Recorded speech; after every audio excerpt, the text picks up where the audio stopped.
നരേന്ദ്രമോദി 10 ലക്ഷം പേർക്ക് ജോലി കൊടുക്കുമെന്ന് പറഞ്ഞു. ജോലി ചെയ്യാനായിട്ട് തയ്യാറുള്ള ശരീരം അല്ലെങ്കിൽ ജോലി ചെയ്യാൻ തയ്യാറുള്ള എല്ലാവർക്കും ഇന്ത്യയിൽ അവസരമുണ്ട്.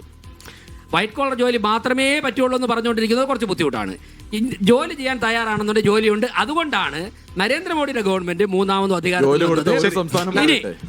ഇനി സ്ത്രീ സുരക്ഷയെ കുറിച്ച് താങ്കൾ കുറച്ച് കാര്യങ്ങൾ പറഞ്ഞല്ലോ. മാനവീയം വീതി കേന്ദ്ര ഗവൺമെന്റ് സ്മാർട്ട് സിറ്റി ഫണ്ട് ഉപയോഗിച്ചാണ് ചെയ്തിരിക്കുന്നത്.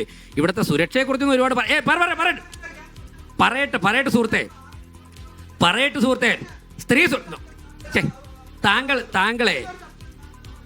എന്നെ പറഞ്ഞോട്ടെ. 1000 കോടി രൂപ സ്മാർട്ട് സിറ്റി പദ്ധതിക്ക് നൽകുമ്പോൾ ബാക്കി കണ്ടെത്തേണ്ടത് സംസ്ഥാന ഗവൺമെന്റും നഗരസഭയാണ്. അല്ല, അങ്ങ് മണ്ടനാവുന്നതാണ്, ഞാൻ ആക്കാൻ ശ്രമിച്ചതല്ല. അതായത് അങ്ങ് സ്വയം മണ്ടനാണെന്ന് പറയുന്നത്. കാരണം ഞാൻ അല്ലല്ല ഈ മണ്ടൻ എന്നുള്ള ഞാൻ പറയട്ടെ, ഒന്നും പറഞ്ഞില്ല. അങ്ങ് ഷൗട്ടൊന്നും ചെയ്യണ്ട.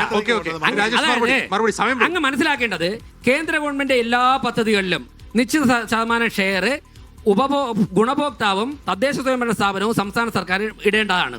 അത് ഇംപ്ലൈഡ് ആണ്, അത് നിയമമാണ്. അത് അറിയാത്തവർ അത് പഠിച്ചിട്ട് സംസാരിക്കണം. ഞാൻ 1000 കോടി പദ്ധതി എന്ന് പറയുമ്പോൾ അജിംസനോട് പറയട്ടെ, സ്ത്രീ സുരക്ഷയെ കുറിച്ച് പറഞ്ഞു.